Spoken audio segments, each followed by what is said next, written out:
एक काट की हंडिया बार बार नहीं चढ़ने वाली है, तो उसका समय पूरा हो गया। अपने राज्य में 1 किलोमीटर पर भी एटीपी क्यों नहीं लगा पाए? क्यों नहीं लगा पाए 1 किलोमीटर भी एटीपी? आज ये प्रश्न पूछने की हिम्मत करते हैं अपने कार्यकाल को देखे, अपने गिरबान में जाके। कुछ लोग एक्सीडेंटल हिंदू हैं और महाभारत का ज्ञान भी एक्सीडेंटल है। मैं यहां नौकरी करने नहीं आया हूं, कतई नहीं। मैं यहां पे इस बात के लिए आया हूं कि अगर वो करेगा तो भुगतेगा भी। फिर मैंने चक्रव्यूह के बारे में थोड़ी रिसर्च की और पता लगा कि चक्रव्यूह का एक दूसरा नाम होता है पद्मव्यूह, मतलब लोटस फॉर्मेशन। कि मैं कह सकता हूं खटाखट नहीं, 27 में सपा चट के लिए तैयारी रही। 27 में सपा चट 1 लाख बॉन्ड के लिए हम लोग भी मांगेंगे हिसाब। चुनाव नतीजों के बाद बैकफुट पर दिखने वाली बीजेपी ने अचानक संसद के अंदर से लेकर बाहर तक तूफानी अंदाज पकड़ लिया है। कांवड़ रूप में नेम प्लेट पर योगी सरकार के फरमान के बाद गियर बदला।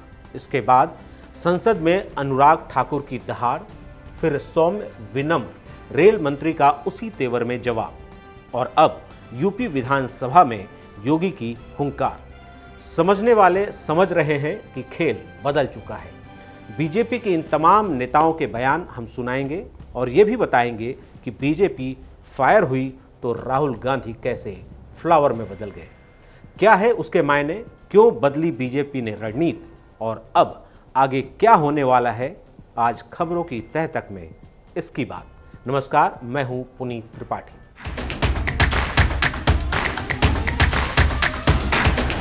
लोकसभा चुनाव नतीजे आते ही कांग्रेस सहित संपूर्ण विपक्ष इस तरह आक्रामक था कि मानो एनडीए को हराकर सरकार बना ली हो, और संसद के बाहर से लेकर अंदर तक इस तरह प्रधानमंत्री पर हमले शुरू किए, बयानबाजी का ऐसा सिलसिला शुरू किया जिसका जवाब देते बीजेपी से नहीं बन रहा था।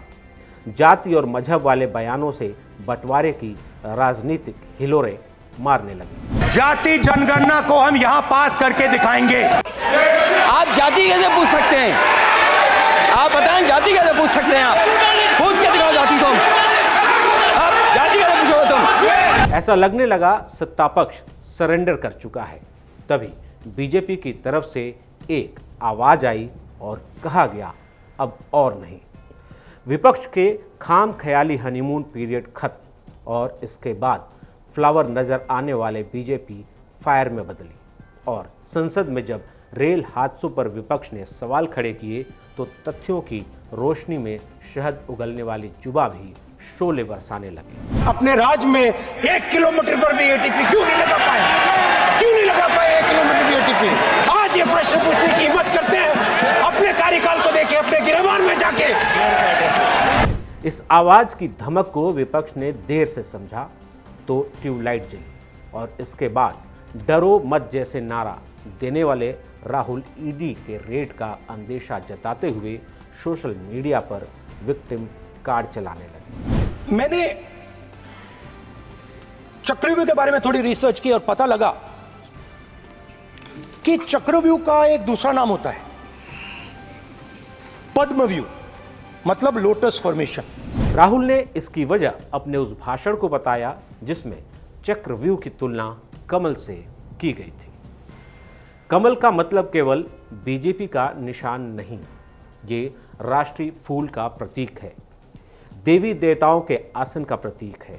ऐसी तुलना के बाद बिफरी बीजेपी ने गिन गिन कर बदले लेने शुरू किए और लोटस अंगार उगलने लगा, और बचाव में समाजवादी पार्टी के अखिलेश आगे आए।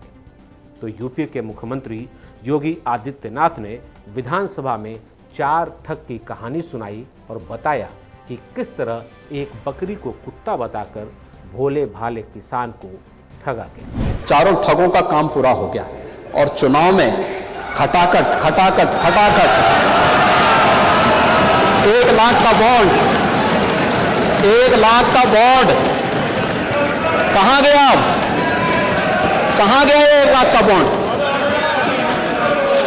1 लाख का बॉन्ड। और मैं इसीलिए कह रहा हूं, शिवपाल जी भाग गए यहां से, लेकिन मैं कह सकता हूं खटाखट नहीं, 27 में सपा चट के लिए तैयारी रही। 27 में सपा चट, 1 लाख बॉन्ड के लिए हम लोग भी मांगेंगे हिसाब। 1 लाख का बॉन्ड कहां गया? लोकसभा चुनाव में विपक्ष के झूठ का गिन गिन कर हिसाब लेने की चुनौती के साथ ही योगी आदित्यनाथ ने लखनऊ की उस घटना का भी जिक्र किया जिसमें होटल के अंडरपास के पास जल भराव होने पर कुछ हुड़दंगियों ने सारी हदें पार कर दी। यहाँ कुछ कार चालकों को जबरन रोका गया और दरवाजे खोलकर गाड़ी के अंदर पानी डाल दिया गया। इसी तरह बाइक पर जा रही एक महिला को जबरन पानी में गिरा दिया गया। ये अपराधी हैं। पहला अपराधी है पवन यादव, दूसरा अपराधी है मोहम्मद अरबाज। ये सद्भावना वाले लोग हैं, यानी सद्भावना। अब इनके लिए सद्भावना ट्रेन चलाएंगे, इनके लिए बुलेट ट्रेन चलेगी, चिंता मत करो। और उस बुलेट ट्रेन की तैयारी की जा रही है। मुख्यमंत्री का यह अंदाज बताता है कि माफिया को मिट्टी में मिलाने के बाद अब सूबे में सफाई अभियान पार्ट 2 चलने वाला है, क्योंकि बुलेट केवल ट्रेन ही नहीं। चूंकि मुख्यमंत्री ने हुड़दंगियों की जमात के जिन 2 सदस्यों का नाम लिया उससे एक खास पार्टी के समर्थक होने की बू आ रही थी, इसलिए समाजवादी पार्टी की मैडम का दिल पसीज गया। ऐसा हुआ तो उन्हें अपने ससुर साहब के शब्द याद आए जो बलात्कारियों पर कभी कह चुके थे कि लड़के हैं, लड़कों से गलती हो जाती है।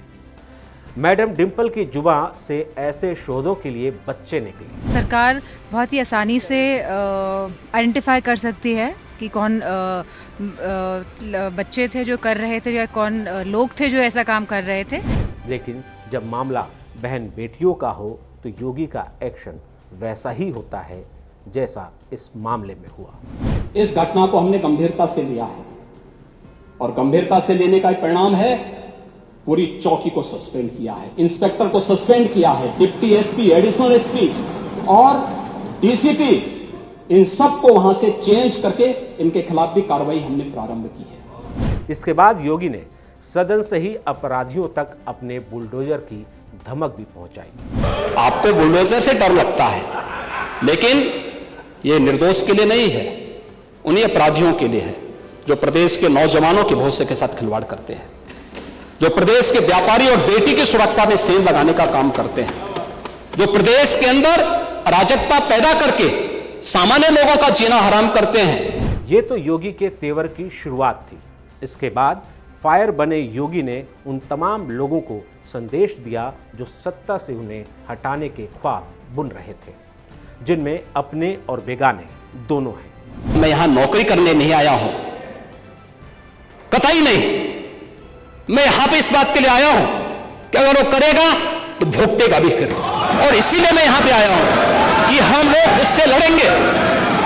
ये लड़ाई हमारी सामान्य लड़ाई नहीं है, ये प्रतिष्ठा की लड़ाई भी नहीं है। मुझे प्रतिष्ठा प्राप्त करनी होती है तो मुझसे से ज्यादा प्रतिष्ठा अपने मठ में मिल जाती है।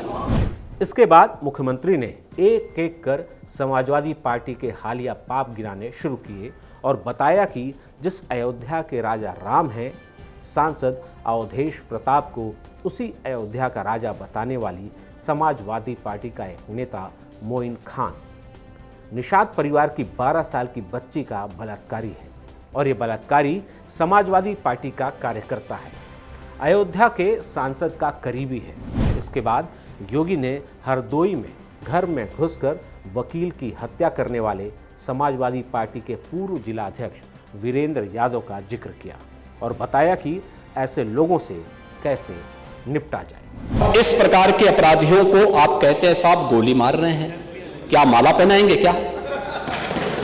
मुझे आश्चर्य होता है।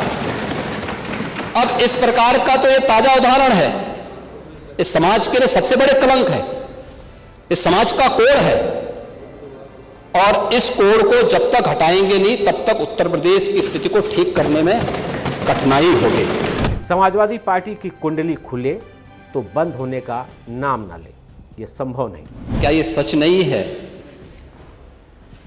कि आपका एक विधायक आजमगढ़ में अवैध शराब की तस्करी में जिसके कारण लगभग 100 से ज़्यादा लोग मरे थे जहरीली शराब से, आपके विधायक की संलिप्तता थी और आज भी वो जेल के अंदर सड़ रहा है। अपराध और अपराधियों का बही खाता खुला तो समाजवादी पार्टी के गढ़ आजमगढ़ से कानपुर पहुंच गया। क्या ये सच नहीं है कि आप ही की पार्टी का विधायक कानपुर को दंगों की आग में झोंकना चाहता था?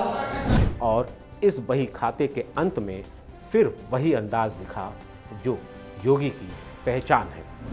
बहुत सारे लोग जो बातों से नहीं मानते हैं उनको समझाने के लिए दूसरे तरीके भी अपनाएंगे और सरकार उसको अपना रही है। यूपी विधानसभा के चुनाव 2027 में होने हैं, लेकिन जंग का शंखनाद हो चुका है।